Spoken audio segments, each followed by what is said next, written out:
Hello friends, welcome back to our channel. നമ്മളിന്ന് കാണാൻ പോകുന്നത് കൃഷ്ണവൃന്ദ വിഹാരി എന്ന് പറയുന്ന മൂവിയാണ്. കഥയുടെ തുടക്കത്തിൽ തന്നെ കാണിക്കുന്നത് നമ്മുടെ നായകനായ കൃഷ്ണയാകട്ടെ അവന്റെ ഡോക്ടറായ സത്യയുടെ അടുത്തിരിക്കുന്നതാണ്. അവന്റെ ഡോക്ടർ സത്യയാകട്ടെ ഇപ്പോൾ കോമയിലാണ്. ഇയാൾ കോമയിൽ നിന്ന് ഉണർന്നില്ലെങ്കിൽ തന്റെ ലൈഫിൽ ഒരുപാട് പ്രശ്നങ്ങൾ ഉണ്ടാകുമെന്നും കൃഷ്ണ പറയുന്നു. ഇനി കഥ ഫ്ലാഷ് ബാക്കിലേക്ക് പോവുകയാണ്. കൃഷ്ണയുടേത് വലിയൊരു ഓർത്തഡോക്സ് ബ്രാഹ്മണ കുടുംബമാണ്. ആ കൂട്ടുകുടുംബത്തിൽ ഒരുപാട് പേരുണ്ട്. അവന്റെ അച്ഛൻ, അവന്റെ അച്ഛന്റെ അമ്മ, അവന്റെ സഹോദരി സൈന്ധവി, പിന്നെ ബന്ധുക്കാരും അവരുടെ എല്ലാം തന്നെ കൊച്ചുമക്കളും. ആ കുടുംബ എല്ലാം തന്നെ അങ്ങനെ കൊണ്ടുപോകുന്നത് അവന്റെ അമ്മ അമൃതവല്ലിയായിരുന്നു. അമൃതവല്ലി എന്ന് പറഞ്ഞു കഴിഞ്ഞാൽ എല്ലാവർക്കും പേടിയാണ്. എന്നാൽ അമൃതവല്ലി ഏറ്റവും കൂടുതൽ ആരാധിക്കുന്നത് അവരുടെ മരിച്ചുപോയ അമ്മയായിരുന്നു. കൃഷ്ണയ്ക്ക് വേണ്ടിയിട്ട് അവരുടെ കുടുംബത്തിൽ തന്നെ ഒരു പെൺകുട്ടിയെ അവർ ആലോചിച്ച് വെച്ചിട്ടുണ്ട്. എന്നാൽ അമൃതവല്ലിയാകട്ടെ ആ പെൺകുട്ടിയോട് പറയുന്നുണ്ട്, മര്യാദയ്ക്ക് നീ നിന്റെ ഈ ഡ്രസ്സിംഗ് രീതിയൊക്കെ മാറ്റിയിട്ട് നല്ല രീതിയിൽ ഡ്രസ്സ് ചെയ്യണമെന്ന്. നോൺ വെജ് കഴിക്കുകയും മദ്യപിക്കുകയും ഒക്കെ ചെയ്യുന്ന മോഡേൺ ആയിട്ടുള്ള പെൺകുട്ടികളെ ഒട്ടും തന്നെ അവർക്ക് ഇഷ്ടമല്ല. മോഡേൺ വസ്ത്രങ്ങൾ ഇടുന്നവരെ തന്നെ അവരെപ്പോഴും വഴക്ക് പറഞ്ഞുകൊണ്ടേയിരിക്കും. തന്റെ മരിച്ചുപോയ അമ്മയാകട്ടെ തന്റെ പേരക്കുട്ടിയെ ജനിക്കുമെന്ന്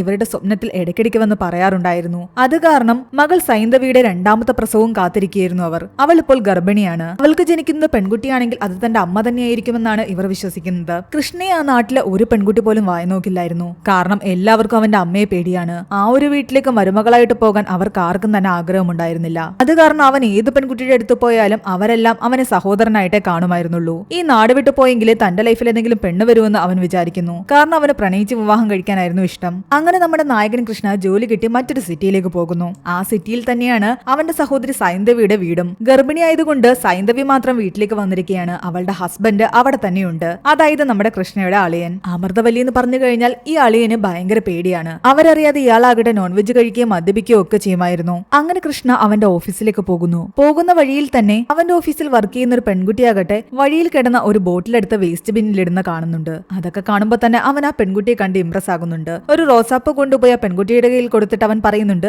ഞാൻ നീ ചെയ്ത ഈ കാര്യത്തിൽ ഭയങ്കര ഇംപ്രസ് ആയി എന്ന്. ആ പെൺകുട്ടിയും അവനെ നോക്കി ഒന്ന് ചിരിക്കുന്നുണ്ട്. അങ്ങനെ അവൻ നേരെ ഓഫീസിലെത്തുന്നു. അവന്റെ HR അവനോട് സംസാരിക്കുമ്പോൾ അവനാകട്ടെ ഓഫർ ലെറ്റർ എടുത്ത് കൊടുക്കുന്നുണ്ട്. അതിലെല്ലാം തന്നെ മഞ്ഞളും കുങ്കുമവും ഒക്കെ വെച്ചിരിക്കുകയായിരുന്നു. മാത്രമല്ല തലേന്ന് ജോയിൻ ചെയ്യാൻ പറഞ്ഞപ്പോൾ അവൻ ഇന്നാണ് വന്ന് ജോയിൻ ചെയ്തിരിക്കുന്നത്. തന്റെ അമ്മ തന്നോട് പറഞ്ഞത് ഇന്നാണ് നല്ല ദിവസം എന്നാണ്. മാത്രമല്ല ഇതെല്ലാം ചെയ്തു വെച്ചിരിക്കുന്നത് തന്റെ അമ്മ തന്നെയാണ്. അമ്മ പറഞ്ഞ എല്ലാ കാര്യങ്ങളും അതുപോലെ അനുസരിക്കുന്ന ഒരു വ്യക്തിയായിരുന്നു അവൻ. അവനെ ട്രെയിൻ ചെയ്യിപ്പിക്കാൻ വേണ്ടിയിട്ട് ഓഫീസിലെ 2 വർക്കേഴ്സിനെയാണ് അവരെ ഏൽപ്പിക്കുന്നത്. അക്കൂട്ടത്തിൽ ഇയാളുടെ പേര് ഗിരി എന്നാണ്. ചെന്നയുടനെ അവനാകട്ടെ ഈ ഓഫീസിൽ എത്ര പെൺകുട്ടികളുണ്ടെന്നും അവർക്ക് എവിടെയാണെന്നൊക്കെയാണ് ചോദിക്കുന്നത്. നാട്ടിലെ പെൺകുട്ടികൾ ആരും തന്നെ അവന്റെ അമ്മ കാരണം അവനോട് അടുക്കത്തില്ലായിരുന്നു. ഇവിടെ വെച്ച് ഏതെങ്കിലും നല്ലൊരു പെൺകുട്ടിയെ സെറ്റാക്കണമെന്നായിരുന്നു അവന്റെ ആഗ്രഹം. ആ സമയത്ത് രാവിലെ കണ്ട ആ പെൺകുട്ടിയെ അവൻ കാണുന്നുണ്ട്. അവളുടെ പേരെന്താണെന്നും എനിക്ക് അവളെ ഇഷ്ടപ്പെട്ടു എന്നൊക്കെ അവൻ പറയുന്നു. എന്നാൽ ഗിരി പറയുന്നുണ്ട്, കുറച്ചു നാളായിട്ട് ഞാൻ അവളെ നോട്ടമിട്ടിട്ടുള്ളതാ, വെറുതെ നീ അവളെ നോക്കാൻ നിൽക്കണ്ട എന്ന്. ആ പെൺകുട്ടിയുടെ പേര് ഭാനു എന്നായിരുന്നു. കുറച്ചു കഴിയുമ്പോൾ ഗിരിയും കൂട്ടി അവനാകട്ടെ യൂറിൻ പാസ് ചെയ്യാൻ പോകുന്നു. ആ സമയത്ത് ഈ ഭാനുവിനെ അവിടെ ക്ലീൻ ചെയ്തുകൊണ്ട് നിൽക്കുന്നത് കാണുന്നുണ്ട്. അപ്പോഴാണ് അവന് മനസ്സിലാകുന്നത് ആ ഓഫീസിലെ ക്ലീനിങ് സ്റ്റാഫാണ് അവളെന്ന്.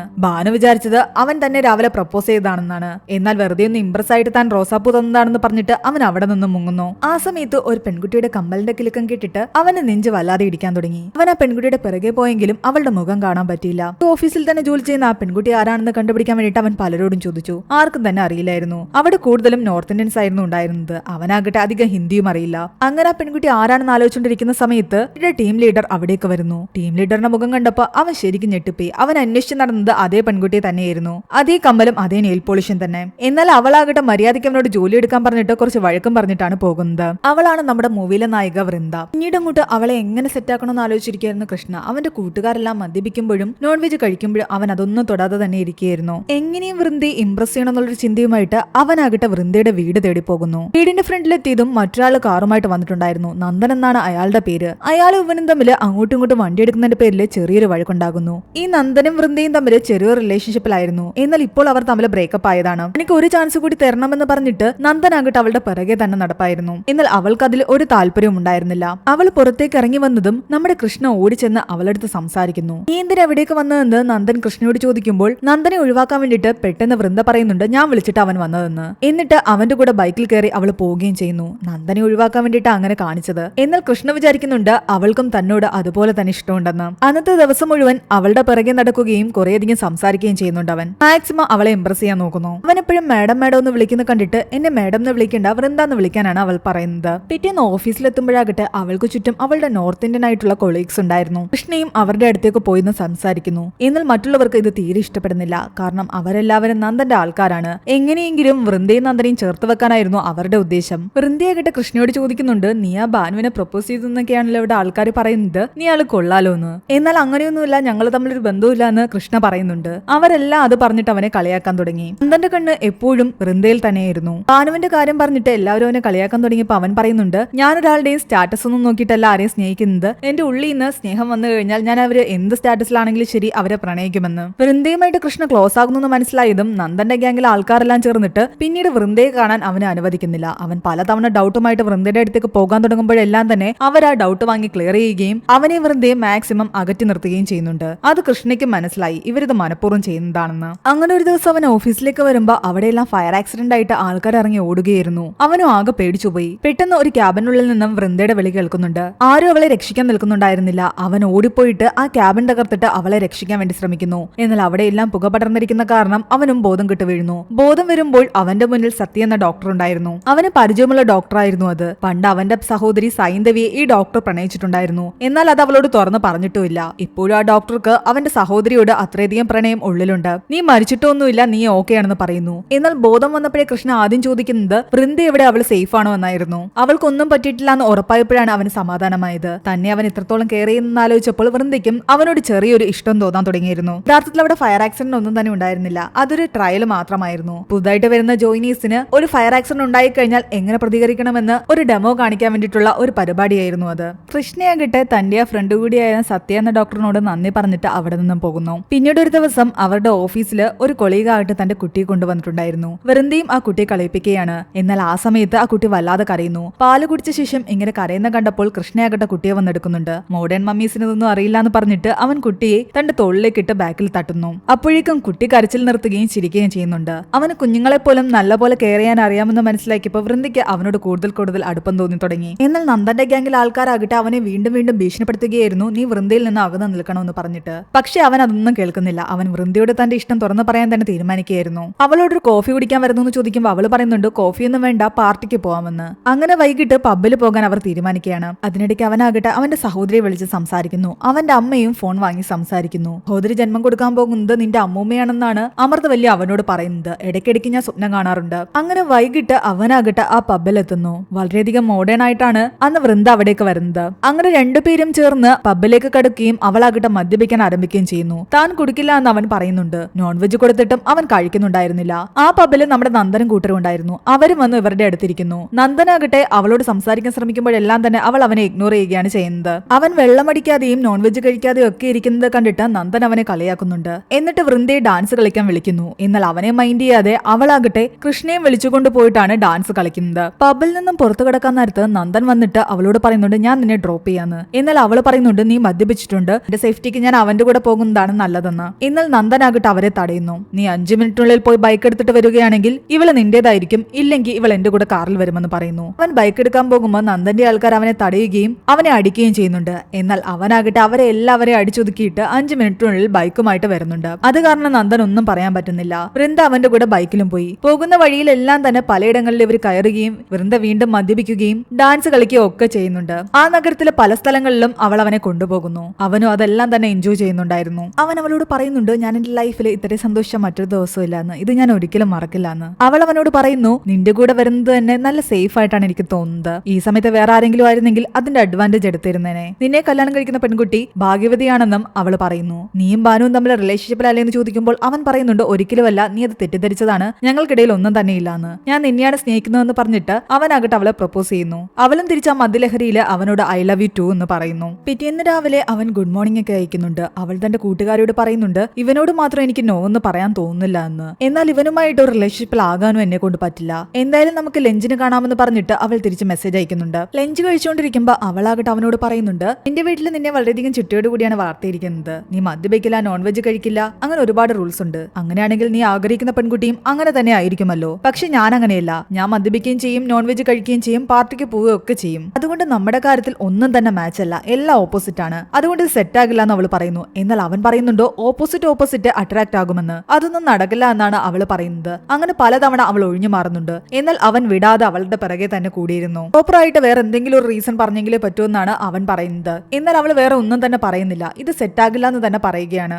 ഒടുവിൽ നിരന്തരമായിട്ട് അവന്റെ ശല്യം കാരണം അവൾ പറയുന്നുണ്ട് എനിക്ക് വിവാഹത്തിൽ ഒന്നും തന്നെ താല്പര്യമില്ലാന്ന്. കുറെ നാൾ ജോലി ചെയ്യണം, അത് കഴിയുമ്പോൾ വേൾഡ് ടൂറിന് പോകണം, ഏത് കൺട്രിയാണ് എനിക്ക് ഇഷ്ടപ്പെട്ടത് അവിടെ സെറ്റിൽ ആകണം. ഞാൻ ഫ്രീ ആയിട്ടും ഇൻഡിപെൻഡന്റ് ആയിട്ടുള്ള ഒരു പെൺകുട്ടിയാണ്, കല്യാണം കുട്ടികളൊന്നും എനിക്ക് സെറ്റ് ആകില്ല. എന്നാൽ അവൻ പറയുന്നുണ്ട് അതിനൊന്നും എനിക്കൊരു എതിർപ്പില്ല, നീ യാത്ര ചെയ്യുന്നതിന്റെ കൂടെ ഞാനും വരാമെന്ന്, നീ എന്നെ നിന്റെ കൂടെ കൂട്ടിയാൽ മാത്രം മതിയെന്ന്. എന്നിട്ട് പോലും അവൻ ഒഴിഞ്ഞു മാറാൻ തയ്യാറല്ലായിരുന്നു. അവസാനം അവനെ ഒഴിവാക്കാൻ വേണ്ടിയിട്ട് നീ വെർജിൻ ആണ്, പക്ഷെ ഞാൻ വെർജിൻ അല്ല എന്ന് പോലും അവൾ പറഞ്ഞിട്ട് പോലും അവൻ കേൾക്കുന്നുണ്ടായിരുന്നില്ല. അവൻ അതൊന്നും ഇഷ്യൂ ആയിരുന്നില്ല. വേറെ എന്തോ റീസൺ ഉണ്ടെന്ന് തന്നെയാണ് അവൻ പറയുന്നത്. ഒടുവിൽ എല്ലാ സത്യങ്ങളും അവൾ തുറന്നു പറയുന്നുണ്ട്. തനിക്കൊരിക്കലും മാരേജ് ചെയ്യാൻ പറ്റില്ല, കാരണം തനിക്ക് കുട്ടികൾ ഉണ്ടാകില്ല. തനിക്ക് POA ഡിസോർഡർ ആണ്, പ്രിമച്ചുർ ഓവേറിയൻ ഇൻസഫിഷ്യൻസി. കുട്ടികൾ ഉണ്ടാകില്ല എന്ന് നേരത്തെ തന്നെ ഡോക്ടർ പറഞ്ഞതാണ്. ഇത് കേട്ടിട്ട് പോലും കൃഷ്ണ അവളോട് വീണ്ടും ഐ ലവ് യു എന്ന് പറയുന്നു. തനിക്ക് അതൊന്നും ഒരു പ്രശ്നമല്ല എന്നാണ് അവൻ പറയുന്നത്. ഞാൻ നിന്നെയാണ് സ്നേഹിക്കുന്നത്, ഭാവിയിൽ പിറക്കാൻ പോകുന്ന കുട്ടികളെയല്ല. എന്നാൽ അവനുമായിട്ടൊരു റിലേഷൻഷിപ്പിൽ ആകണോ വേണ്ടയോ എന്ന് വൃന്ദ വീണ്ടും ആലോചിക്കുന്നു. കാരണം നന്ദന്റെ വീട്ടിലും അവരുടെ കാര്യം അവതരിപ്പിച്ചപ്പോൾ നന്ദന്റെ അമ്മ ഇതിന് സമ്മതിച്ചിട്ടുണ്ടായിരുന്നില്ല. കുട്ടികൾ ഉണ്ടാക്കുന്ന മരുമകളെ അവർക്ക് വേണ്ട എന്നായിരുന്നു അന്ന് പറഞ്ഞത്. എന്നാൽ ഇവിടെ കൃഷ്ണ പറയുന്നുണ്ട് തന്റെ വീട്ടിൽ താൻ പറഞ്ഞ് സമ്മതിപ്പിച്ചു കൊള്ളാമെന്ന്, കുട്ടികളില്ലെങ്കിൽ നമുക്കൊരു കുട്ടിയെ അഡോപ്റ്റ് ചെയ്യാമെന്നും. അങ്ങനെ അവളെ ഫുള്ളായിട്ട് അവൻ കൺവിൻസ് ചെയ്യുന്നു. ഒടുവിൽ അവളും ആ റിലേഷൻഷിപ്പിന് ഓക്കെ പറയുന്നു. നമ്മളുടെ വിവാഹത്തിന് മുൻപ് തന്നെ നിന്റെ വീട്ടിലെ എല്ലാ കാര്യങ്ങളും തുറന്നു പറയണം, അല്ലെങ്കിൽ ഭാവിയിൽ അവരൊരു കുട്ടിക്ക് വേണ്ടിയിട്ട് എന്നെ ടോർച്ചർ ചെയ്യും. എന്നാൽ ആ കാര്യങ്ങളെല്ലാം താനേറ്റുമെന്നാണ് കൃഷ്ണ പറയുന്നത്. അതിനിടയ്ക്ക് അവനെ അവന്റെ അമ്മ വിളിക്കുന്നുണ്ട്. അവന്റെ സഹോദരിയെ ലേബർ പെയിൻ വന്നിട്ട് ഓപ്പറേഷൻ തിയേറ്ററിലേക്ക് കയറ്റിയെന്നാണ് അവര് പറയുന്നത്. തന്റെ മകളുടെ കുഞ്ഞായിട്ട് തന്റെ അമ്മ വീണ്ടും പിറക്കാൻ പോകുന്നു എന്നാണ് അമൃതവല്ലി വിശ്വസിച്ച് വെച്ചിരിക്കുന്നത്. എന്നാൽ കുഞ്ഞ് ജനിച്ചു കഴിയുമ്പോൾ അത് ആൺകുട്ടിയായിരുന്നു. അതോടുകൂടി അവരാകെ തകർന്നു പോകുന്നു. പെൺകുട്ടിയാണെങ്കിൽ മാത്രമാണല്ലോ തന്റെ അമ്മയായിട്ട് ജനിക്കുന്നത്. സഹോദരിയുടെ മൂത്ത കുട്ടി പെൺകുട്ടിയാണ്. എന്നാൽ ആ കുട്ടി ജനിക്കുന്ന സമയത്ത് അമൃതവല്ലിയുടെ അമ്മ ജീവനോടെയുണ്ട്. അതുകൊണ്ട് അവളെ എന്റെ അമ്മയായിട്ട് കാണാൻ പറ്റില്ല. തന്റെ അമ്മയുടെ മരണശേഷം ആ കുടുംബത്തിൽ ജനിക്കുന്ന പെൺകുട്ടിയായിരിക്കും തന്റെ അമ്മയുടെ പുനർജന്മം എന്നാണ് അവർ സ്വപ്നത്തിൽ കണ്ടിരുന്നത്. ആകെ തകർന്നിരിക്കുന്ന അവരുടെ അടുത്തേക്ക് പലരും വന്ന് ആശ്വസിപ്പിക്കുന്നുണ്ട്. ഇനിയിപ്പോൾ ആ കുടുംബത്തിൽ ജനിക്കേണ്ടത് കൃഷ്ണയുടെ കുട്ടിയാണ്. അങ്ങനെയാണെങ്കിൽ അവന്റെ കല്യാണം നമുക്ക് എത്രയും പെട്ടെന്ന് നടത്താമെന്ന് കുടുംബത്തിലുള്ളവർ പറയുന്നു.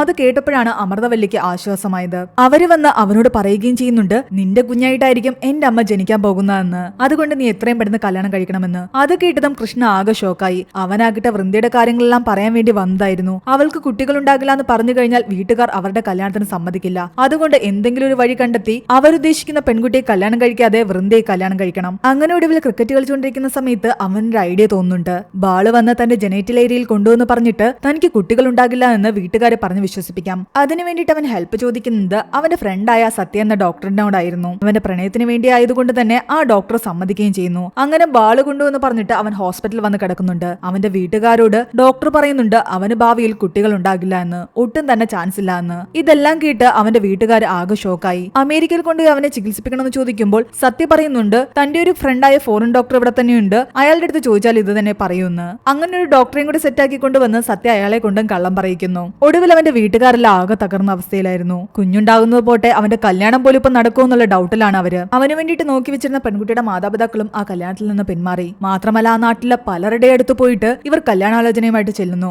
എല്ലായിടത്തു നിന്നും ഇവരെ ഇറക്കി വിടുകയാണ് ചെയ്യുന്നത്. അവസാനം സ്വന്തം വീട്ടിലെ ജോലിക്കാരുടെ മകളെ പോലും കല്യാണം കഴിക്കാൻ വേണ്ടിയിട്ട് ആലോചിച്ചു. അവര് പോലും ഇതിന് സമ്മതിക്കുന്നുണ്ടായിരുന്നില്ല. കുട്ടികൾ ഉണ്ടാകാത്ത ഒരാളെ തങ്ങളുടെ മകൾക്ക് വേണ്ട എന്നാണ് എല്ലാവരും പറയുന്നത്. അമൃതവല്ലി ആകെ തകർന്ന അവസ്ഥയിലായിരുന്നു. ആ ഒരു അവസരം മുതലെടുത്ത് കൃഷ്ണ അവരോട് പറയുന്നുണ്ട് തന്റെ ഓഫീസിൽ ഒരു പെൺകുട്ടിയുണ്ട്, അവൾ നിരന്തരം തന്നെ ഇഷ്ടമാണെന്ന് പറഞ്ഞിട്ട് ശല്യം ചെയ്യുകയാണെന്ന്. തനിക്ക് കുട്ടികൾ ഉണ്ടാകില്ല എന്ന് പറഞ്ഞിട്ട് പോലും അവൾ കേൾക്കുന്നില്ല. എന്നാൽ ഇത് കേട്ട് അമൃതവല്ലി പറയുന്നുണ്ട് ഇങ്ങോട്ട് വന്ന ആ പെൺകുട്ടിയെ നീ എന്തിനാ ഇങ്ങനെ തട്ടിക്കളയുന്നത്? എന്തായാലും നിനക്ക് ഈ നാട്ടിൽ നിന്ന് ഒരു പെൺകുട്ടിയും കിട്ടാൻ പോകുന്നില്ല. നിന്റെ സത്യം പറഞ്ഞിട്ട് ഒരു പെൺകുട്ടി നിന്നെ സ്വീകരിക്കാൻ തയ്യാറാകുന്നെങ്കിൽ നീ അവളെ തന്നെ വിവാഹം കഴിച്ചാൽ മതി. അവൾ നോർത്ത് ഇന്ത്യൻ ആണെന്നൊക്കെ അവൻ പറയുന്നുണ്ട്. അതൊന്നും സാരമില്ല എന്ന് ഇവർ പറയുന്നു. അങ്ങനെ അവന്റെ വിവാഹം എങ്ങനെയെങ്കിലും നടന്നാൽ മതി എന്ന് വിചാരിച്ചിട്ട് നോർത്ത് ഇന്ത്യൻ ആണെങ്കിൽ പോലും വൃന്ദയുമായിട്ടുള്ള വിവാഹത്തിന് അവർ സമ്മതിക്കുന്നു. അങ്ങനെ വൃന്ദയുടെ വീട്ടുകാരെല്ലാം അവിടേക്ക് വരുന്നു. പഞ്ചാബി ഫാമിലി ആയിരുന്നു അവരുടേത്. അവർക്കാകട്ടെ തെലുങ്ക് അറിയില്ല. വൃന്ദയോട് അവൻ പറഞ്ഞിരിക്കുന്നത് വീട്ടുകാർക്കെല്ലാം വൃന്ദയുടെ സത്യം അറിയാമെന്നാണ്. അതുകൊണ്ട് അവരാകട്ടെ ഹിന്ദിയിൽ പറയുന്നുണ്ട് തന്റെ മകൾക്ക് പ്രശ്നമുണ്ടെന്ന് അറിഞ്ഞിട്ടും ഈ വിവാഹത്തിന് നിങ്ങൾ സമ്മതിച്ചത് വലിയ കാര്യമാണെന്ന്. അവരെന്താണ് ഹിന്ദിയിൽ പറഞ്ഞതെന്ന് കൃഷ്ണയുടെ വീട്ടുകാർക്ക് മനസ്സിലാകാത്തത് കൊണ്ട് തന്നെ അവർ വിചാരിക്കുന്നത് കൃഷ്ണയുടെ പ്രോബ്ലത്തെ പറ്റിയാണ് അവർ സംസാരിക്കുന്നതെന്ന്. പക്ഷേ കൃഷ്ണയുടെ അളിയന് ചെറുതായിട്ട് ഹിന്ദി അറിയാവുന്നത് കൊണ്ട് തന്നെ അയാൾക്ക് കാര്യങ്ങൾ ചെറുതായിട്ട് മനസ്സിലായിട്ടുണ്ടായിരുന്നു. കൂടുതൽ പ്രശ്നം ഉണ്ടാകുന്നതിന് മുൻപ് തന്നെ അങ്ങോട്ടും ഇങ്ങോട്ടും താലി കൈമാറിയിട്ട് ഇവർ പെട്ടെന്ന് തന്നെ കല്യാണം ഉറപ്പിക്കുന്നു. അളിയൻ വന്ന് കൃഷ്ണയോട് ഇതിനെപ്പറ്റി ചോദിക്കുമ്പോൾ അവനാകട്ടെ അളിയനെ ഭീഷണിപ്പെടുത്തുന്നുണ്ട്. ഈ കാര്യങ്ങൾ ആരോടെങ്കിലും പറഞ്ഞു കഴിഞ്ഞാൽ നിങ്ങൾ മദ്യപിക്കുകയും മാംസം കഴിക്കുകയും ചെയ്യുന്ന കാര്യങ്ങൾ ഞാൻ എല്ലാവരോടും പറയുമെന്ന് പറഞ്ഞിട്ട്. അത് കാരണം അവന്റെ അളിയൻ ഒന്നും തന്നെ മിണ്ടുന്നില്ല. അങ്ങനെ അവരുടെ മാരേജ് കഴിഞ്ഞു. അവൾ ആദ്യരാത്രിയിൽ ചോദിക്കുന്നുണ്ട് കുഞ്ഞുങ്ങൾ ഉണ്ടാകാത്തത് കാരണം നിനക്ക് എന്തെങ്കിലും പ്രശ്നമുണ്ടോ എന്ന്. എന്നാൽ അവൻ പറയുന്നുണ്ട് അതിലൊന്നും എനിക്കൊരു ഇഷ്യൂ ഇല്ല, നമുക്കെന്തായാലും മെഡിക്കൽ സ്റ്റോറിൽ പോയി കൊണ്ടൊന്നും വാങ്ങിക്കേണ്ട കാര്യമില്ലല്ലോ എന്ന്. അങ്ങനെ അവർ അവരുടെ ആദ്യരാത്രിയൊക്കെ കഴിഞ്ഞിട്ട് പിന്നീട് അവരുടെ നഗരത്തിലേക്ക് പോയിട്ടൊരു ഫ്ലാറ്റ് വാടകയ്ക്ക് എടുത്ത് അവിടെയാണ് താമസിക്കുന്നത്. അവരുടെ വിവാഹ ജീവിതം എല്ലാം നല്ല പോലെ മുന്നോട്ട് പോവുകയായിരുന്നു. രണ്ടുപേർക്കിടയിലും പരസ്പരം നല്ലൊരു അണ്ടർസ്റ്റാൻഡിംഗ് ഉണ്ടായിരുന്നു. അവൾ മദ്യപിക്കുന്നതിലും നോൺ വെജ് കഴിക്കുന്നതിലും മോഡേൺ ഡ്രസ് ഇടുന്നതിലും ഒന്നും തന്നെ കൃഷ്ണയ്ക്ക് ഒരു പ്രോബ്ലവുമില്ല. അവൾ എങ്ങനെയാണോ അങ്ങനെ തന്നെയാണ് അവൻ അവളെ അക്സെപ്റ്റ് ചെയ്തത്. അവൾ വീട്ടിലാകട്ടെ 2 ഗോൾഡ് ഫിഷിനെ കൂടി വളർത്തുന്നുണ്ടായിരുന്നു. അവൾക്കത് വളരെയധികം ഇഷ്ടമുള്ള കാര്യമാണ്. അങ്ങനെയിരിക്കും ഒരു ദിവസം രാവിലെ പ്രതീക്ഷിക്കാതെ അവന്റെ അമ്മയും അച്ഛനും മുത്തശ്ശിയും അവിടേക്ക് വരുന്നു. വീട്ടില് നോൺ വെജ് എല്ലാം ഇരിക്കുന്നത് കാരണം അവൻ വാതിൽ തുറക്കാതെ പെട്ടെന്ന് പോയി അതെല്ലാം മാറ്റിയിട്ടാണ് വാതിൽ തുറക്കുന്നത്. അവൾ എവിടെയെന്ന് ചോദിക്കുമ്പോൾ അവൾ പൂജ ചെയ്യുകയാണെന്ന് പറയുന്നു. അവിടെ പൂജാറും ഒന്നും തന്നെ ഉണ്ടായിരുന്നില്ല. അവൻ ലാപ്പിലാണ് ദൈവങ്ങളുടെ ഫോട്ടോസ് കാണിക്കുന്നത്. വീട്ടിലെങ്ങും തന്നെ ദൈവികപരമായിട്ട് ഒന്നും തന്നെ ഉണ്ടായിരുന്നില്ല. എന്നാൽ ഇതൊന്നും അറിയാതെ നൈറ്റ് ഡ്രസ്സിലാണ് വൃന്ദ അവിടേക്ക് ഉറക്കമെഴുന്നേറ്റ് വരുന്നത്. അത് കണ്ടതും അമൃതവല്ലിക്ക് ഒട്ടും തന്നെ ഇഷ്ടപ്പെട്ടില്ല. കൃഷ്ണ പെട്ടെന്ന് അവളെ അവിടെ നിന്നും കൂട്ടിക്കൊണ്ടു പോകുന്നു. അമൃതവല്ലി വന്ന ശേഷം ആ ഫ്ലാറ്റ് തന്നെ അവരാകെ മാറ്റിയിരുന്നു. അവിടെ ഇരുന്ന വൃന്ദയുടെ സാധനങ്ങളെല്ലാം തന്നെ മാറ്റിയിട്ട് അവർ കൊണ്ടുവന്ന പല സാധനങ്ങളും അവിടെ വെച്ചു. അവസാനം അവളുടെ ഫിഷിനെ പോലും എടുത്തു മാറ്റാൻ അവർ ആവശ്യപ്പെടുന്നു. അത് വൃന്ദ കൊണ്ടുവച്ചതാണെന്നും നല്ല ഐശ്വര്യമുള്ളതാണെന്നും പറയുമ്പോൾ അതൊന്നും അവർ കേൾക്കുന്നില്ല. അതെടുത്ത് മാറ്റാനാണ് ആവശ്യപ്പെടുന്നത്. വൃന്ദയ്ക്ക് നല്ല ദേഷ്യം വരുന്നുണ്ടായിരുന്നു. നീ കുറച്ച് ദിവസം അഡ്ജസ്റ്റ് ചെയ്യാൻ അവൻ ആവശ്യപ്പെടുന്നു. അങ്ങനെ അവരെല്ലാവരും ഒരുമിച്ച് ആഹാരം കഴിച്ച ശേഷം വൃന്ദയാകട്ടെ ജോലിക്ക് വേണ്ടി പോകുന്നുണ്ട്. അവൾക്ക് നൈറ്റ് ഷിഫ്റ്റ് ആയിരുന്നു. രാത്രിയിൽ എന്തിനാ ജോലിക്ക് പോകുന്നതെന്ന് ചോദിക്കുമ്പോൾ കൃഷ്ണ പറയുന്നുണ്ട് അമേരിക്കൻ കമ്പനിയാ നൈറ്റ് ഷിഫ്റ്റ് എടുക്കണമെന്ന്. എന്നാൽ അതൊന്നും അമൃതവല്ലിക്ക് ഇഷ്ടപ്പെടുന്നുണ്ടായിരുന്നില്ല. രാത്രി ഒരുപാട് വൈകിട്ടും അവളെ കാണാത്ത കാരണം അവർ വന്നിട്ട് അവനെ വിളിച്ചുണർത്തുന്നു. അവൾ വന്നോളും, രാവിലെ ആകട്ടെ എന്നാലേ ഷിഫ്റ്റ് കഴിയുമെന്നാണ് അവൻ പറയുന്നത്. രാവിലെ അവർ നോക്കി നിൽക്കെയാകട്ടെ വൃന്ദയുടെ ക്യാബ് അവിടേക്ക് വരുന്നുണ്ട്. വൃന്ദ പുറത്തേക്ക് ഇറങ്ങിയതും കൂടെ ഉണ്ടായിരുന്ന കൊളീഗ് അവൾക്കാകട്ടെ മറന്നു വെച്ച് അവളുടെ മൊബൈൽ ഫോൺ എടുത്തു കൊടുക്കുന്നു. മറ്റു പുരുഷന്മാരുടെ കൂടെ അവളിങ്ങനെ വരുന്നത് അവർക്ക് തീരെ ഇഷ്ടപ്പെട്ടില്ല. അശുദ്ധമാകൂന്ന് പറഞ്ഞിട്ട് അവരാകട്ടെ അവളുടെ തലവഴി കുറെ മഞ്ഞൾ വെള്ളം എടുത്ത് കമഴ്ത്തുന്നുണ്ട്. എന്നിട്ട് ഇവർ പുറത്ത് സാധനം വാങ്ങിക്കാൻ പോകുന്ന ടൈമില് നന്ദൻ ഇവളെ വന്ന് കാണുന്നുണ്ട്. ഇവളുടെ മാരേജ് കഴിഞ്ഞ സ്ഥിതിക്ക് അവൾക്ക് വേണ്ടി ഒരു ഗിഫ്റ്റും കൊണ്ടാണ് വന്നത്. തന്റെ അമ്മ അവളോട് പറഞ്ഞതിനെല്ലാം തന്നെ അവൻ സോറി പറയുന്നു. ഇവർ തമ്മിൽ ഇങ്ങനെ സംസാരിക്കുന്നത് ഒന്നും തന്നെ അമൃതവല്ലിക്ക് തീരെ ഇഷ്ടപ്പെടുന്നുണ്ടായിരുന്നില്ല. അങ്ങനെ ഒരു ദിവസം പുറത്തുപോയ സമയത്ത് ഇവരാകട്ടെ അവളോട് പറയുന്നുണ്ട് മറ്റെല്ലാവരും ഡേ ഡ്യൂട്ടിയല്ലേ എടുക്കുന്നത്, നീ എന്തിനാ നൈറ്റ് ഷിഫ്റ്റ് എടുക്കുന്നത്, നിന്റെ ആരോഗ്യത്തിനെ അത് ഒരുപാട് വലിയ രീതിയിൽ ബാധിക്കുമെന്നും അതുകൊണ്ട് നീ ഇനി മുതൽ നൈറ്റ് ഡ്യൂട്ടി എടുക്കണ്ട എന്നും. ഓൾറെഡി തന്നെ വീട്ടിലെ പെണ്ണുങ്ങൾ ജോലിക്ക് പോകുന്നത് അവർക്ക് തീരെ ഇഷ്ടമുണ്ടായിരുന്നില്ല. എന്നാൽ അതൊക്കെ ജോലിയുടെ ഭാഗമാണെന്നാണ് അവൾ പറയുന്നത്. അതിനിടയ്ക്ക് അവൾ തലകറങ്ങി വീഴുകയും ചെയ്യുന്നു. ഹോസ്പിറ്റലിൽ എത്തി കഴിയുമ്പോൾ ഡോക്ടർ അവരോട് പറയുന്നുണ്ട് അവൾക്ക് ഡീഹൈഡ്രേഷൻ വന്നതാണ്, മാത്രമല്ല ഈ സമയത്ത് നല്ല പോലെ കെയർ ചെയ്യണമെന്ന്. അവൾ പ്രഗ്നന്റ് ആണെന്ന്. ആ ഒരു ന്യൂസ് കേട്ടതും ആദ്യം അമൃതവല്ലി നല്ലപോലെ സന്തോഷിക്കുന്നു. അവർ ഈ വിവരം ഓടിച്ചെന്ന് അവളോട് പറയാൻ ശ്രമിക്കുന്നുണ്ട്. എന്നാൽ അപ്പോഴാണ് അവരൊരു കാര്യം ഓർക്കുന്നത്. തന്റെ മകൻ കൃഷ്ണയ്ക്ക് കുട്ടികൾ ഉണ്ടാകില്ല എന്നാണ് ഡോക്ടർ പറഞ്ഞത്. അങ്ങനെയാണെങ്കിൽ ഇവളെങ്ങനെ പ്രഗ്നന്റ് ആയി? അതിനർത്ഥം ഇവൾക്ക് മറ്റേതോ റിലേഷൻഷിപ്പ് ഉണ്ട്. അങ്ങനെയാണ് ഇവൾ പ്രഗ്നന്റ് ആയത്. ഈ കാര്യങ്ങളൊക്കെ തന്റെ മകൻ അറിഞ്ഞു കഴിഞ്ഞാൽ അവൻ തകർന്നു പോകും. അതുകൊണ്ട് അവളുടെ പ്രഗ്നൻസി അവളിൽ നിന്നും കൃഷ്ണയിൽ നിന്നും അവർ മറച്ചു വെക്കുന്നു. അവർ ദേഷ്യത്തിൽ വന്നിട്ട് അവനോട് പറയുന്നുണ്ട് നിന്റെ വൈഫ് തലകറങ്ങി വീണു എന്നും ഇനിയെങ്കിലും മര്യാദയ്ക്ക് അവളോട് നൈറ്റ് ഷിഫ്റ്റ് നിർത്താൻ പറയാനും. ആ സംഭവത്തിന് ശേഷം പിന്നീട് അങ്ങോട്ട് അമൃതവല്ലിക്ക് വൃന്ദയോട് ആകെ ദേഷ്യമായിരുന്നു. അവളോട് ഒരു രീതിയിലും സ്നേഹം കാണിക്കാറില്ലായിരുന്നു. അവളെ മാക്സിമം അവഗണിച്ചുകൊണ്ടേയിരുന്നു. തൊട്ടതിനും പിടിച്ചതിനും എല്ലാം തന്നെ അവളെ കുറ്റം പറയാനും തുടങ്ങി. അവൾക്ക് ഇഷ്ടപ്പെട്ട നൈറ്റ് ഡ്രസ് എടുത്ത് തറ തുടയ്ക്കുന്നുണ്ട്. അവൾ വർക്ക് ചെയ്തുകൊണ്ടിരിക്കുന്ന സമയത്ത് തനിക്ക് കോഫി ഇട്ട് തരാൻ പറഞ്ഞിട്ട് അവളെ ശല്യം ചെയ്യുന്നുണ്ട്. അവൾ മീറ്റിംഗിൽ ഇരിക്കുമ്പോഴെല്ലാം തന്നെ ഇവർ ഇടയ്ക്കിടയ്ക്ക് കോഫി എന്ന് പറഞ്ഞ് അവളുടെ അടുത്ത് വരും. അവൾ ഇട്ടുകൊടുക്കുന്ന കോഫി തുപ്പിക്കളയും ചെയ്യും, കൊള്ളില്ല എന്ന് പറഞ്ഞിട്ട്. വീട്ടിൽ ഒരു ജോലി അറിയില്ല എന്ന് പറഞ്ഞിട്ട് അവളെ എപ്പോഴും വഴക്ക് പറയും. പതിയെ പതിയെ അവൾക്കതൊരു ടോർച്ചറായി മാറിയിരുന്നു.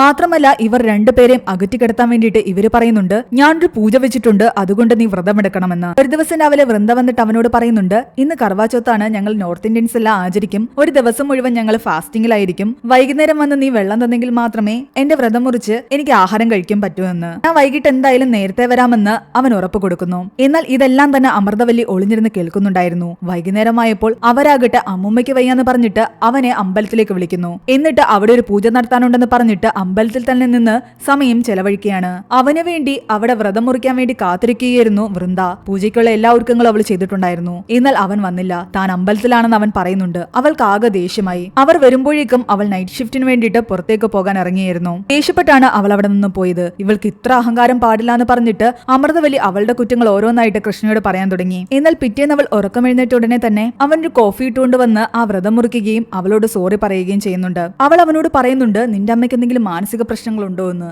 ആദ്യമൊക്കെ എന്നോട് നല്ല രീതിയിലാണ് പെരുമാറിക്കൊണ്ടിരുന്നത്. ഇപ്പോൾ എന്നോട് വൈരാഗ്യമുള്ള പോലെയാണ് പെരുമാറുന്നത്. ചില നേരത്ത് അവർ നോർമൽ ആയിരിക്കും, ചില നേരത്ത് അബ്നോർമൽ ആയിട്ട് പെരുമാറും. എന്നാൽ അങ്ങനെ ഒരു പ്രശ്നമില്ല എന്നാണ് കൃഷ്ണ പറയുന്നത്. അവരെ ഒരു സൈക്കാട്രിസ്റ്റിനെ കാണിച്ചാലോ എന്ന് പോലും വൃന്ദ അവനോട് ചോദിക്കുന്നുണ്ട്. അതിന്റെ ഒന്നും ആവശ്യമില്ല എന്ന് കൃഷ്ണ പറയുന്നു. എന്റെ അമ്മയെപ്പോലൊരു അമ്മയെ നിനക്ക് കിട്ടിയത് നിന്റെ ഭാഗ്യമാണെന്നാണ് അവൻ പറയുന്നത്. അവനൊരു ദിവസം ഇവരുടെ വീട്ടിൽ വെച്ചിട്ട് അമൃതവല്ലി ഒരു പൂജ വെക്കുന്നുണ്ട്. കൃഷ്ണയുടെ സഹോദരിയും ഹസ്ബൻഡും എല്ലാം തന്നെ അവിടേക്ക് വരുന്നുണ്ട്. കൃഷ്ണയുടെ അളിയനാകട്ടെ കൃഷ്ണയുടെ ഫോൺ എടുത്തിട്ട് അവൻ ഷൂട്ട് ചെയ്ത് വെച്ചിരിക്കുന്ന അയാൾ മദ്യപിക്കുകയും നോൺ വെജ് കഴിക്കുകയും ചെയ്യുന്ന വീഡിയോ ഡിലീറ്റ് ചെയ്യാനുള്ള ശ്രമത്തിലായിരുന്നു. അവൻ കാണാതെ അയാൾ അത് ചെയ്യുകയും ചെയ്യുന്നുണ്ട്.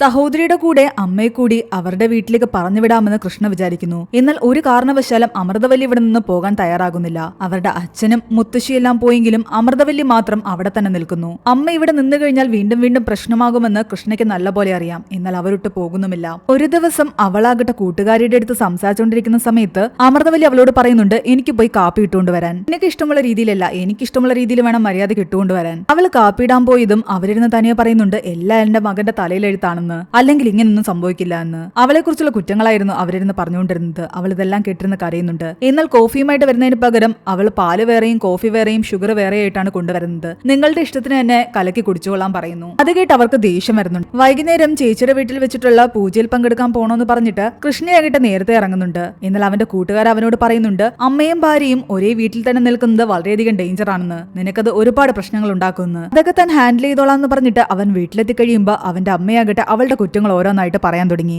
അവൾ റൂമിൽ നിന്നും പുറത്തിറങ്ങിയിട്ടില്ല എന്നും പറയുന്നു. അവൻ ചെന്ന് നോക്കുമ്പോൾ അവൾ നല്ല ജോലിയിലിരിക്കുകയാണ്. വൈകുന്നേരത്തെ ഫംഗ്ഷന് വരുന്നില്ല എന്നും ഒരുപാട് മെയിലുകൾ അയക്കാനുണ്ടെന്നും അവൾ പറയുന്നുണ്ട്. എന്നാൽ അതൊന്നും പറഞ്ഞാൽ പറ്റില്ല, അമ്മ ഇഷ്യൂ ഉണ്ടാക്കും, വൈകിട്ടത്തെ പൂജയിൽ നീ പങ്കെടുത്തേ പറ്റൂ എന്ന് പറഞ്ഞിട്ട് നിർബന്ധിച്ച് അവളെ കുളിക്കാൻ പറഞ്ഞു വിടുന്നു. അവളൊരു ചുരിദാർ ഇടുമ്പോൾ അവൻ പറയുന്നുണ്ട്, നിന്റെ പഞ്ചാബി സ്റ്റൈലൊന്നും ശരിയാവത്തില്ല, അമ്മ പ്രശ്നം ഉണ്ടാക്കും, അതുകൊണ്ട് നീ ഏതെങ്കിലും സാരി എടുത്തുകൊടുക്കാൻ. കുറെ നേരമായിട്ട് അവളെ കാണാത്ത കാരണം അവര് ദേഷ്യം പിടിച്ചിരിക്കുകയായിരുന്നു. അമ്മയെ കാറിന്റെ അടുത്ത് കൊണ്ടുപോയി നിർത്തിയിട്ട് അവൻ പറയുന്നുണ്ട് അവൾ ഇപ്പോൾ വരുമെന്ന്. അവൻ പോയി നോക്കുമ്പോൾ അവളാകട്ടെ ഒരു കറുത്ത സാരിയും എടുത്തുകൊണ്ടാണ് ഇരിക്കുന്നത്. കറുത്ത സാരിയൊന്നും പറ്റില്ല, പൂജയിലേക്കാ പോകുന്നത്, നീ ഈ സാരി മാറ്റി വേറെന്തെങ്കിലും എടുക്കാൻ പറയുന്നുണ്ട്. അമ്മ കണ്ടാൽ പ്രശ്നമാണ്, നീ എപ്പോ നോക്കിയാലും അമ്മയുടെ ഇഷ്ടം എന്ന് പറഞ്ഞുകൊണ്ടിരിക്കാതെ എന്റെ ഇഷ്ടത്തെ കുറിച്ച് കൂടി ചിന്തിക്കാൻ. എനിക്ക് പൂജയ്ക്ക് വരാനൊരു താല്പര്യമില്ല, ഞാൻ വരുന്നില്ല എന്ന് പറയുന്നുണ്ട്. നീ വെറുതെ വഴക്കുണ്ടാക്കില്ലെന്ന് പറഞ്ഞിട്ട് അവനാകട്ടെ തറയിലിരുന്ന് അവളോട് സംസാരിക്കുന്നു. അവരെ രണ്ടുപേരും കാണാത്ത കാരണം അമൃതവല്ലി അവിടേക്ക് വന്ന് നോക്കുമ്പോൾ കാണുന്നത് കൃഷ്ണ അവളുടെ കാലിൽ പിടിച്ചുകൊണ്ടിരിക്കുന്നതാണ്. അവളുടെ കാലൊക്കെ പിടിക്കേണ്ട കാര്യം എന്താണ് നിനക്ക്, നീ ഇത്രയും തരം താഴാൻ പാടില്ല എന്ന് പറഞ്ഞിട്ട് അവനെ വഴക്ക് പറയുന്നു. അവളും അവളുടെ കുടുംബക്കാര് ശരിയല്ല, കല്യാണത്തിന് ശേഷം ഇവളുടെ അച്ഛനും അമ്മയും എല്ലാവരും ചേർന്നിരുന്ന് മദ്യപിക്കുന്നത് ഞാൻ കണ്ടതാണ്,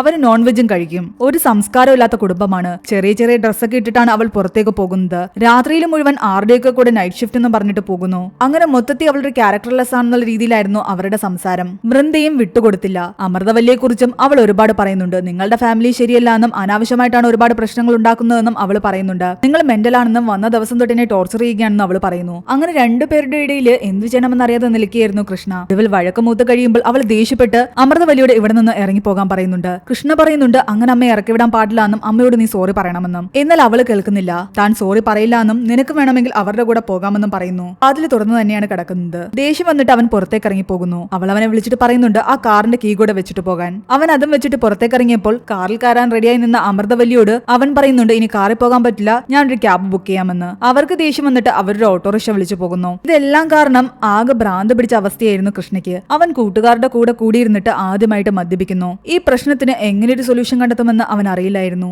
അവൾ സോറി പറയാതെ അമ്മ തിരിച്ചു വരില്ല. അവളാകട്ടെ സോറി പറയത്തുമില്ല. കുറച്ചുനേരം മദ്യപിച്ച് കഴിയുമ്പോൾ മദ്യം തീർന്നു പോയി. വീണ്ടും വാങ്ങാൻ വേണ്ടിയിട്ട് അവർ മൂന്നുപേരും കൂടെ ബൈക്കിൽ പുറത്തേക്ക് ഇറങ്ങുന്നുണ്ട്. എവിടെയോ ബൈക്ക് തട്ടുന്നുണ്ട്. ആരെയോ തട്ടിയിട്ടു എന്നാണ് അവർ വിചാരിക്കുന്നത്. എന്നാൽ അവിടെയെങ്ങും ആരെയും കാണുന്നുണ്ടായിരുന്നില്ല. ബോധമില്ലാത്ത അവസ്ഥയിലായിരുന്നു മൂന്നുപേരും. അതൊക്കെ തോന്നിയതായിരിക്കും എന്ന് വിചാരിച്ചിട്ട് അവർ മൂന്നുപേരും അവിടെ നിന്ന് വണ്ടി എടുത്തിട്ട് പോയി. കൃഷ്ണയും വൃന്ദയും തമ്മിൽ ഇഷ്യൂസ് ആണെന്ന് ഓഫീസിൽ എല്ലാവർക്കും മനസ്സിലായി. അതുകൊണ്ട് തന്നെ ആ അവസരം മുതലെടുത്ത് നന്ദൻ വീണ്ടും വൃന്ദയുമായിട്ട് അടുക്കുന്നു. അതേസമയം അവന്റെ അളിയനാകട്ടെ അവനോട് വിളിച്ചിട്ട് കുറെ തെറി പറയുന്നുണ്ട്. ഇത്രയും ദിവസം നീ എന്നെ ബ്ലാക്ക് മെയിൽ ചെയ്ത് നിർത്തിയിരുന്നല്ലേ, ഇനി നിനക്ക് ചുണയുണ്ടെങ്കിൽ ആ വീഡിയോസ് ഒക്കെ നിന്റെ അമ്മയ്ക്കും സഹോദരിക്കും അയച്ചു കൊടുക്കാൻ. അതെല്ലാം ഡിലീറ്റ് ചെയ്തു എന്നാണ് അയാൾ വിശ്വസിച്ചിരുന്നത്. എന്നാൽ അവന്റെ കയ്യിൽ അതിന്റെ വേറെ കോപ്പീസ് ഉണ്ടായിരുന്നു. അവൻ അപ്പൊ തന്നെ അത് അയച്ചു കൊടുക്കുകയും ചെയ്യുന്നു. അത് കണ്ട് കൃഷ്ണയുടെ സഹോദരിയും അമ്മയും ശരിക്കും ഞെട്ടിപ്പോയി. അവർ രണ്ടുപേരും അയാളെ കുറെ വഴക്ക് പറയുന്നു. എന്നിട്ട് വീട്ടിൽ നിന്നും പുറത്താക്കുകയും ചെയ്യുന്നുണ്ട്. നിങ്ങൾ എവിടാണോ താമസിച്ചിരുന്നത് അവിടെ തന്നെ പോകാനും പറയുന്നു. അതിനിടെ കുറച്ച് മാസമായിട്ട് പീരീഡ്സ് തെറ്റിയത് കാരണം വൃന്ദയാകട്ടെ കൂട്ടുകാരിയും കൂട്ടി ഹോസ്പിറ്റലിൽ വന്നിരിക്കുകയായിരുന്നു. എന്നാൽ ചെക്കപ്പ് നടത്തി കഴിയുമ്പോഴാണ് അവൾക്ക് മനസ്സിലാകുന്നത് അവൾ 4 മാസം പ്രഗ്നന്റ് ആണെന്ന്. അതവൾക്ക് വലിയൊരു ഷോക്കായിരുന്നു. താൻ ഒരിക്കലും പ്രഗ്നന്റ് ആകില്ല എന്നാണ് ഡോക്ടേഴ്സ് പറഞ്ഞിരുന്നത്. എന്നാൽ ഈ ഡോക്ടർ പറയുന്നുണ്ട് കുറച്ച് ചാൻസ് ഒക്കെ ചിലരുടെ കേസിലുണ്ടെന്ന്. നിങ്ങളുടേതും അതുപോലൊരു റെയർ കേസാണ്. നിങ്ങളിപ്പോൾ 4 മാസം പ്രഗ്നന്റ് ആണെന്നും ഈ സമയത്ത് നല്ലപോലെ ശ്രദ്ധിക്കണമെന്നും കോംപ്ലിക്കേറ്റഡ് പ്രഗ്നൻസി ആണെന്നും പറയുന്നു. അവൾ ഒരുപാട് ഹാപ്പി ആയിരുന്നു. ആ സന്തോഷ വാർത്ത അപ്പൊ തന്നെ കൃഷ്ണയെ വിളിച്ച് അറിയിച്ചാലോ എന്ന് അവൾ ആലോചിക്കുന്നു. എന്നാൽ അവർ തമ്മിലുള്ള ഇഷ്യൂസ് കാരണം അവൾക്കത് അവനോട് പറയാനും തോന്നിയില്ല. ദിവസങ്ങൾ കടന്നുപോയി. അവളുടെ വയറ് വീർത്തു വരുന്ന കണ്ടിട്ട് അവൻ വിചാരിക്കുന്നുണ്ട് ഇവൾ ഓവറായിട്ട് കുടിച്ച് അവളുടെ വയറ് വീർക്കുകയാണെന്ന്. അതിന്റെ പേരിൽ അവളെ കളിയാക്കുകയും ചെയ്യുന്നുണ്ട്. എന്നാൽ അവളുടെ കൂട്ടുകാരി വന്ന് അവനോട് വഴക്കുണ്ടാക്കുന്നു. അവളുടെ വയറ് വീർത്തിരിക്കുന്നത് കുടിച്ചിട്ടൊന്നുമല്ല, അവള് പ്രഗ്നന്റ് ആണെന്ന് പറയുന്നു. അതാദ്യം വിളിച്ചു പറയാൻ അവൾ ആഗ്രഹിച്ചത് നിന്നെയാണ്. എന്നാൽ നീയും നിന്റെ അമ്മയും ചേർന്നിട്ട് ഒരുപാട് അവളെ ടോർച്ചർ ചെയ്തിട്ടുണ്ട്. അതുകൊണ്ട് അവൾക്ക് അതൊന്നും നിന്നോട് പറയാൻ പോലും ഇപ്പൊ തോന്നുന്നില്ല. ആ സത്യം മനസ്സിലാക്കിയതോടുകൂടി കൃഷ്ണയെ ആകെ ഞെട്ടിത്തരിച്ച് നിൽക്കുകയായിരുന്നു. അവള് പ്രഗ്നന്റ് ആണെന്ന് അറിഞ്ഞതോടുകൂടി അവനാകട്ടെ പലതവണ അവളെ വന്ന് കണ്ട് സംസാരിക്കാനും എല്ലാത്തിനും സോറി പറയാനും ശ്രമിക്കുന്നുണ്ട്. എന്നാൽ അവൾ അതെല്ലാം തന്നെ ഇഗ്നോർ ചെയ്യുന്നു. നീയും നിന്റെ അമ്മയും ചേർന്നിട്ട് എന്നെ അത്രയധികം ടോർച്ചർ ചെയ്തിട്ടുണ്ടെന്നും അതൊന്നും എനിക്ക് മറക്കാൻ പറ്റില്ല എന്ന് അവള് പറയുന്നുണ്ട്. അമ്മയെ കൊണ്ട് ഞാൻ നിന്നോട് സോറി പറയിപ്പിക്കുമെന്ന് പറഞ്ഞിട്ടാണ് അവൻ അവിടെ നിന്നും പോകുന്നത്. കൃഷ്ണ അമൃതവല്ലിയോട് വന്ന് വൃന്ദയുടെ പ്രഗ്നൻസിയെ പറ്റി പറയുന്നുണ്ട്. എന്നാൽ അവർ ആകെ ദേഷ്യത്തിലായിരുന്നു. കുട്ടികൾ ഉണ്ടാകാത്ത നിനക്ക് എങ്ങനെയാണ് കുട്ടി ഉണ്ടാകുന്നതെന്ന് ചോദിക്കുന്നു. അപ്പോൾ അവൻ എല്ലാ സത്യങ്ങളും തുറന്നു പറയുന്നു. അവൾക്കായിരുന്നു പ്രശ്നം, തനിക്കൊരു പ്രശ്നവും ഉണ്ടായിരുന്നില്ല. ഈ കല്യാണത്തിന് അമ്മ സമ്മതിക്കാൻ വേണ്ടിയിട്ടാണ് ഞാൻ കള്ളം പറഞ്ഞതെന്നും അത് തന്റെ കുട്ടിയാണെന്നും. എന്നാൽ അവർ അതൊന്നും തന്നെ വിശ്വസിക്കുന്നില്ല. നീ നിന്റെ ഭാര്യയ്ക്ക് വേണ്ടിയിട്ട് ഇപ്പോഴാണ് കള്ളം പറയുന്നത്. അവൾക്ക് ആരിലോ ഉണ്ടായ കുട്ടിയാണത്, അല്ലാതെ അത് നിന്റെ കുട്ടിയൊന്നുമല്ല. അവളെ രക്ഷിക്കാൻ വേണ്ടിയിട്ടും മറ്റൊരാളുടെ കുട്ടി ഏറ്റെടുക്കാൻ വേണ്ടിയിട്ടും നീ എന്തിനാ വെറുതെ കള്ളം പറയുന്നത്? നിനക്ക് കുട്ടികൾ ഉണ്ടാകില്ല എന്ന് ആ ഡോക്ടർ ഉറപ്പിച്ച് പറഞ്ഞതാ. അവൻ എത്രയൊക്കെ പറഞ്ഞിട്ടും അവന്റെ അമ്മ വിശ്വസിക്കുന്നുണ്ടായിരുന്നില്ല. ഇനിയിപ്പോൾ ഒറ്റ വഴിയേ ഉണ്ടായിരുന്നുള്ളൂ, ഡോക്ടർ സത്യയെ കൊണ്ട് തന്നെ എല്ലാ കാര്യങ്ങളും പറയിക്കുക. അവൻ സത്യം അന്വേഷിച്ചു പോകുമ്പോഴാണ് അറിയുന്നത് അയാൾ ഹോസ്പിറ്റലാണെന്ന്. ഒരു ആക്സിഡന്റ് പറ്റി അയാൾ കോമയിലായിരിക്കുകയായിരുന്നു. അയാൾക്ക് എപ്പോ സ്വബോധം തിരിച്ചു വരുമെന്ന് ഡോക്ടേഴ്സിന് ആർക്കും അറിയില്ല. കൃഷ്ണ ആകെ പെട്ടിരിക്കുകയായിരുന്നു. അമ്മ വിശ്വസിക്കണമെങ്കിൽ തനിക്ക് കുട്ടികൾ ഉണ്ടാകില്ല എന്ന് പറഞ്ഞ ആ ഡോക്ടർ തന്നെ വന്ന് എല്ലാ സത്യങ്ങളും തുറന്നു പറയണം. അയാൾ ആകട്ടെ കോമയിലും കിടക്കുന്നു. പിന്നീട് അങ്ങോട്ടുള്ള ദിവസം അവൻ വൃന്ദയുടെ പുറകെ നടന്ന് അവളോട് സോറി പറഞ്ഞ് അവളെ കൺവിൻസ് ചെയ്യാനും ശ്രമിക്കുന്നുണ്ട്. ഇവിടെ ആ സത്യയെ കോമയിൽ നിന്ന് എങ്ങനെയെങ്കിലും പുറത്തേക്ക് കൊണ്ടുവരാനും ശ്രമിക്കുന്നുണ്ട്. പല അടവുകളും അവർ കൂട്ടുകാർ ചേർന്ന് എടുത്തു നോക്കുന്നു. എന്നാൽ പതിയെ പതിയെ റിയാക്ട് ഒക്കെ ചെയ്യാൻ തുടങ്ങിയതല്ലാതെ അയാള് പൂർണ്ണബോധത്തിലേക്ക് തിരിച്ചു വരുന്നുണ്ടായിരുന്നില്ല. അങ്ങനെ മാസങ്ങൾ കടന്നുപോയിക്കൊണ്ടിരിക്കുകയാണ്. വൃന്ദയ്ക്ക് വേണ്ടിയിട്ടുള്ള ആഹാരങ്ങളെല്ലാം അവൻ കൊണ്ട് കൊടുക്കുമ്പോൾ അവൾ റിജക്ട് ചെയ്യുന്നു. എന്നാൽ അവനാകട്ടെ അത് അവളുടെ കൂട്ടുകാരുടെ കയ്യിലാണ് കൊടുത്തുവിടുന്നത്. പിന്നീട് കുഞ്ഞിന് വേണ്ടി ആയതുകൊണ്ട് അവൾ അതെല്ലാം കഴിക്കുന്നു. അവൻ വീണ്ടും വൃന്ദയുമായിട്ട് അടുക്കാൻ ശ്രമിക്കുന്നത് നന്ദൻ ഇഷ്ടപ്പെടുന്നില്ല. നന്ദൻ കൃഷ്ണയുമായിട്ട് അടിയുണ്ടാക്കുന്നു. ഇത് കണ്ടുകൊണ്ടുവന്ന വൃന്ദ പറയുന്നുണ്ട്, രണ്ടുപേരും ഒന്ന് നിർത്താൻ, എനിക്ക് വേണ്ടത് സമാധാനമാണ്, ഇവിടെ നിന്നൊന്ന് പോയി തരുമോ എന്നും ചോദിക്കുന്നു. സത്യ കോമയിൽ നിന്നും തിരിച്ചു വരാത്ത കാരണം അവനാകട്ടെ തന്റെ അമ്മയെ പറഞ്ഞ് കൺവിൻസ് ചെയ്യിക്കാൻ ശ്രമിക്കുന്നുണ്ട്. അവരാകട്ടെ ഒരു ഡിവോഴ്സ് പേപ്പർ അവന്റെ കയ്യിൽ കൊണ്ടുകൊടുത്തിട്ട് അതിൽ ഒപ്പിടാൻ പറയുന്നു. ഈ ബന്ധം അവസാനിപ്പിക്കുന്നത് തന്നെയാണ് നല്ലത്. എന്നാൽ അവൻ വീണ്ടും നടന്ന കാര്യങ്ങളെല്ലാം തന്നെ തുറന്നു പറയുന്നു. അവളൊരു തെറ്റും ചെയ്തിട്ടില്ല. അവൾ എന്നോട് ആദ്യമേ എല്ലാം തന്നെ തുറന്നു പറഞ്ഞതാണ്. ഞാനാണ് എല്ലാ കാര്യങ്ങളും മറച്ചു വെച്ചത്. അവളെപ്പോലൊരു പെൺകുട്ടിയെ കിട്ടിയത് എന്റെ ഭാഗ്യമായിരുന്നു. ഞാൻ പറയുന്ന കാര്യങ്ങളൊന്നും തന്നെ എന്റെ സ്വന്തം അമ്മ പോലും മനസ്സിലാക്കുന്നില്ല. പിന്നെ ഈ ലോകത്ത് ഞാൻ ആരെയാണ് വിശ്വസിക്കേണ്ടതെന്ന് ചോദിക്കുന്നുണ്ട്. അവനങ്ങനെ കരഞ്ഞുകൊണ്ട് ഈ കാര്യങ്ങളെല്ലാം പറയുമ്പോൾ അവൻ പറയുന്നത് ഒരു നിമിഷം സത്യമാണോ എന്ന് അമൃത വലിയും ചിന്തിക്കുന്നു. കഴിഞ്ഞുപോയ കാര്യങ്ങളെപ്പറ്റി ആലോചിക്കുമ്പോൾ അവർക്കും തോന്നുന്നുണ്ട് വൃന്ദി അവനും പറയുന്നതെല്ലാം തന്നെ സത്യമാണെന്ന്. താൻ വെറുതെ തെറ്റിദ്ധരിക്കുകയായിരുന്നു എന്ന്. കൃഷ്ണയ്ക്ക് കുട്ടികൾ ഉണ്ടാകില്ല എന്ന് പറഞ്ഞ സമയത്ത് അവനെ സ്വീകരിക്കാൻ ആരും തയ്യാറായിട്ടുണ്ടായിരുന്നില്ല. അതുപോലെ തന്നെയായിരുന്നു വൃന്ദയുടെ കേസും. ഇത്രയും നാളും മറ്റുള്ളവരിൽ നിന്നും അവളും മാനസികമായിട്ട് ഒരുപാട് പീഡനങ്ങൾ സഹിച്ചിട്ടുണ്ടാകും. താൻ ചെയ്തത് തെറ്റാണെന്ന് മനസ്സിലാക്കി അമൃതവല്ലിയാകട്ടെ അവളോട് സോറി പറയാമെന്ന് സമ്മതിക്കുന്നു. അങ്ങനെ ആ ഡിവോഴ്സ് പേപ്പർ എല്ലാം വലിച്ചുകീറി കളഞ്ഞ ശേഷം അവർ രണ്ടുപേരും വൃന്ദയെ തേടി പോകുന്നു. എന്നാൽ ഓഫീസിലെത്തുമ്പോഴാണ് അറിയുന്നത് അവൾ അവിടെ നിന്നും ജോലി രാജിവെച്ചിട്ട് ഡൽഹിയിലേക്ക് പോകാൻ വേണ്ടിയിട്ട് എയർപോർട്ടിലേക്ക് പോയിരിക്കുകയാണെന്ന്. അങ്ങനെ ഇവർ രണ്ടുപേരും നേരെ എയർപോർട്ടിലേക്ക് പോകുന്നു. എന്നാൽ വഴിയിൽ വെച്ചിട്ട് നന്ദനും കൂട്ടരും ഇവരുടെ കാർ തടയുകയും എയർപോർട്ടിലേക്ക് പോകുന്നത് തടയുകയും ചെയ്യുന്നുണ്ട്. അമ്മയെ ഒരു ഓട്ടോറിക്ഷയിൽ കയറ്റിവിട്ട ശേഷം ആ ഗുണ്ടകളുമായിട്ട് കൃഷ്ണ ഫൈറ്റ് ചെയ്യുന്നു. ഒടുവിൽ അവൻ നന്ദനോട് പറയുന്നുണ്ട്, ഇനിയെങ്കിലും ഞങ്ങളെ ടോർച്ചർ ചെയ്യാതെ നീ നിന്നെ സ്നേഹിക്കുന്ന ഏതെങ്കിലും ഒരു പെൺകുട്ടിയെ വിവാഹം കഴിച്ച് ഒരു നല്ല ജീവിതം മുന്നോട്ട് കൊണ്ടുപോകാൻ. എന്നിട്ട് അവൻ നേരെ എയർപോർട്ടിലേക്ക് പോകുന്നു. അതേസമയം വൃന്ദയെ ആ എയർപോർട്ടിൽ വെച്ചിട്ട് കൃഷ്ണയുടെ അളിയൻ കാണുന്നുണ്ട്. നിങ്ങൾ നടത്തിയ നാടകമൊക്കെ എനിക്കറിയാമെന്നും അന്ന് കല്യാണത്തിന് അന്ന് നിന്റെ പേരൻസ് നിനക്ക് കുട്ടികൾ ഉണ്ടാകില്ല എന്നാണ് പറഞ്ഞത്. എന്നാൽ അവനാകട്ടെ അതെല്ലാം മറച്ചു വെച്ചിട്ട് അവന് കുട്ടികൾ ഉണ്ടാകില്ല എന്നാണ് എല്ലാവരോടും പറഞ്ഞത്. നിന്നെ രക്ഷിക്കാൻ വേണ്ടിയിട്ട് അവൻ അങ്ങനെയൊക്കെ ചെയ്തു. ആ സത്യങ്ങളൊക്കെ വൃന്ദ മനസ്സിലാക്കുന്നത് എപ്പോഴായിരുന്നു. ഇതെല്ലാം കേട്ട് അവളുടെ കൂട്ടുകാർ പറയുന്നുണ്ട്, നിനക്ക് വേണ്ടി ആ ഒരു കാര്യം പോലും അവനാണ് ഏറ്റെടുത്തത്. അങ്ങനെ ഒരാളെ നിനക്ക് നീ ലൈഫിൽ ഒരിക്കലും കിട്ടില്ല എന്നാണ് കൂട്ടുകാർ പറയുന്നത്. മാത്രമല്ല നീ വെർജിൻ അല്ല എന്ന് പറഞ്ഞിട്ട് അവനെ ഒഴിവാക്കാൻ ശ്രമിച്ചപ്പോൾ പോലും അവൻ അതൊന്നും സീരിയസ് ആയിട്ട് എടുക്കാതെ നിന്നെ മാത്രം മതി എന്ന് പറഞ്ഞാണ് നിന്റെ പിറകെ വന്നത്. അതുകൊണ്ട് ഒരു കാരണവശാലും അവനെ വിട്ടുകളയരുതെന്ന് പറയുന്നു. അപ്പോഴാണ് കൃഷ്ണയുടെ അമ്മയും അവിടേക്ക് വരുന്നത്. താൻ ചെയ്ത തെറ്റിനെല്ലാം തന്നെ അവർ മാപ്പ് ചോദിക്കുന്നു. കറക്റ്റ് സമയത്ത് തന്നെ കൃഷ്ണ അവിടേക്ക് വരുന്നു. അങ്ങനെ എല്ലാ തെറ്റുകളും പരസ്പരം മറന്നിട്ട് അവർ വീണ്ടും ഒരുമിക്കുകയാണ്. പിന്നീട് കാണിക്കുന്നത് ഇവർക്കൊരു പെൺകുഞ്ഞ് ജനിക്കുന്നതാണ്. അമൃതവല്ലി ആഗ്രഹിച്ച പോലെ തന്നെ അവരുടെ അമ്മ കൃഷ്ണയുടെയും വൃന്ദയുടെയും മകളായി ജനിച്ചു. അതിനുശേഷം നമ്മുടെ ആ ഡോക്ടർ സത്യയാകട്ടെ ഹോമിൽ നിന്നും പുറത്തു വന്നിരുന്നു. അപ്പോഴാണ് അയാൾ ഒരു കാര്യം പറയുന്നത്, അയാളെ ഇടിച്ച് ഈ അവസ്ഥയിലാക്കിയത് തന്നെ നമ്മുടെ കൃഷ്ണയും കൂട്ടരുമാണ്. അന്ന് മദ്യപിച്ചിട്ട് അവര് ബൈക്ക് എടുത്തുകൊണ്ട് പോയി എന്തിനെ ഇടിച്ചു എന്ന് പറഞ്ഞില്ലേ, അത് നമ്മുടെ ഈ ഡോക്ടർ ആയിരുന്നു. ഇവിടെയാണ് ഈ ഒരു മൂവി അവസാനിക്കുന്നത്. ഈ മൂവിയുടെ സ്റ്റോറി ഇഷ്ടപ്പെട്ടെങ്കിൽ എന്തായാലും ഈ വീഡിയോ ലൈക്ക് ചെയ്യാനും നമ്മുടെ ചാനൽ സബ്സ്ക്രൈബ് ചെയ്യാനും മറക്കണ്ട.